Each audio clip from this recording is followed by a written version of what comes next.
요즘 직장 생활 정말 정신없이 돌아가죠?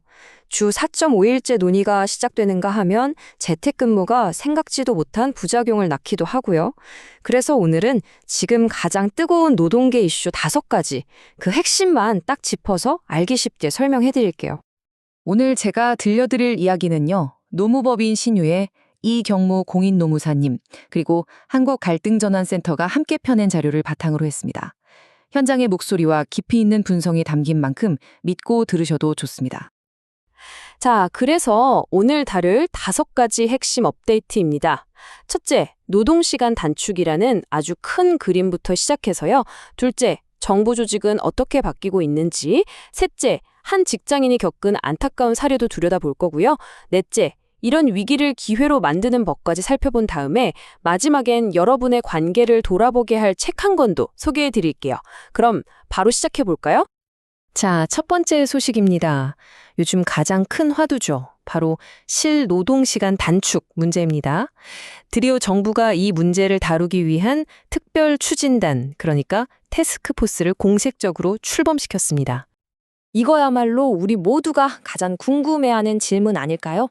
정말 주 4.5일 근무와 가능할까? 이 거대하고도 중요한 질문에 대한 답을 찾기 위한 아주 의미 있는 첫걸음이 이제 막 시작된 겁니다. 그럼 이 추진단이 앞으로 뭘 논의하느냐? 보시면요. 단순히 근무일 수만 줄이는 게 아닙니다. 소위 공짜 야근의 주범으로 꼽히는 포괄임금제, 이거 금지할 수 있을지 보고요. 또 눈치 보지 않고 연차 마음껏 쓰게 하는 방법, 그리고 이 모든 것의 전제 조건이죠. 노동 생산성을 어떻게 높일 것인가, 이런 핵심적인 의제들을 앞으로 3개월간 아주 집중적으로 다루게 됩니다. 이게 정말 흥미로운 지점인데요. 그럼 이 논의 테이블에 누가 앉아 있느냐? 정부나 전문가뿐만이 아닙니다. 노동계를 대표하는 한국노총과 민주노총, 그리고 경영계를 대표하는 경총과 중기중앙회까지 말 그대로 노사정의 핵심 플레이어들이 모두 한자리에 모여서 머리를 맞대는 정말 보기 드문 장면이 연출된 거죠. 자, 두 번째 소식입니다. 이렇게 정책 논의만 있는 게 아니라 실제 조직도 발빠르게 움직이고 있습니다. 우리 노동 현장에 직접적인 영향을 미칠 정부의 주요 조직 개편 내용 한번 살펴볼게요. 우선 고용노동부의 산업안전보건본부가 차관급으로 격상됐습니다.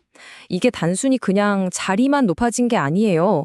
노동자의 건강 문제를 전문적으로 다루는 산업보건보상정책국이 새로 생겼고요. 특히 주목할 만한 건 배달기사님들 같은 플랫폼 노동자의 안전을 전담하는 부서가 처음으로 만들어졌다는 점입니다. 현장 감독의 전문성을 키우겠다는 의지도 엿보이고요. 그리고 이 숫자를 보시면 정부의 의지가 딱 보입니다. 2028년까지 무려 3,000명, 이만큼의 산업안전 근로감독관을 새로 뽑겠다는 건데요. 이건 현장에서 법이 제대로 지켜지도록 확실하게 관리하겠다는 아주 강력한 신호라고 볼 수 있겠죠. 변화는 국회에도 있었습니다. 우리가 흔히 환노위라고 부르던 위원회 이름이 기후에너지환경노동위원회로 바뀌었어요. 이름에 기후에너지가 붙은 게 뭐 그리 대수냐 싶으실 수도 있는데 이게 꽤 중요한 의미를 가집니다. 앞으로 에너지 전환 과정에서 생길 수 있는 일자리 문제나 노동 조건 변화 같은 것들을 기후, 환경 문제와 함께 한 테이블에서 종합적으로 논의하겠다는 뜻이거든요. 자, 세 번째 이야기는요. 잠시 큰 정책 얘기에서 눈을 돌려서 한 개인의 이야기로 들어가 보려고 합니다.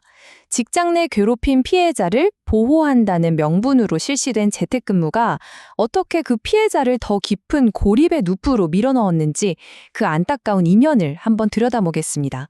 이 타임라인을 보시면 정말 좀 충격적입니다.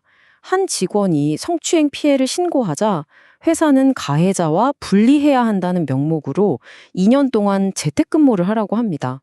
겨우 사무실로 돌아왔지만 이번엔 2차 가해를 겪게 되고요. 그러자 회사는 또다시 1년 8개월짜리 재택근무를 명령합니다. 피해자가 조직으로부터 철저히 고립된 시간이 도합 4년에 가깝습니다. 그 결과는 정말 참담했습니다. 피해자는 인사고과에서 최하 등급을 받고 연봉은 동결되고 승진 기회에서도 완전히 배제됐습니다. 이로 인한 정신적 고통으로 산업재해까지 인정받았는데도요. 정작 노동청은 회사의 재택근무 조치가 적절했다면서 사건을 그냥 종결해버렸습니다. 그래서 바로 이 지점에서 아주 날카로운 비판이 나오는 거죠. 과연 이 기나긴 재택근무는 정말 피해자를 위한 보호 조치였을까요? 아니면 사실상 피해자를 조직에서 고립시켜서 스스로 회사를 나가게 만들려는 퇴출 압박은 아니었을까요? 생각해볼 문제입니다. 자, 네 번째 이야기로 넘어가 볼게요. 방금 본 사례처럼 조직의 위기가 닥치면 보통은 다들 몸을 사리잖아요? 그런데 과연 그게 최선일까요? 하버드 비즈니스 리뷰의 한 아티클은 오히려 이런 위기를 엄청난 기회로 삼으라고 조언합니다. 핵심은 이거예요. 시기에 따라 전략이 달라야 한다는 거죠. 평온한 안정기에는 작은 성공을 하나씩 쌓아가는 거북이 같은 점진적인 변화가 효과적일 수 있어요. 하지만 모든 게 흔들리는 격변기에는 저항이 확 줄어든 짧은 기회의 창이 열리거든요. 이때를 놓치지 말고 로켓처럼 빠르고 과감한 변화를 밀어붙여야 한다는 겁니다. 이게 그냥 이론이 아니고요. 실제 사례가 있습니다. 코로나19 팬데믹 초기를 한번 떠올려 보세요.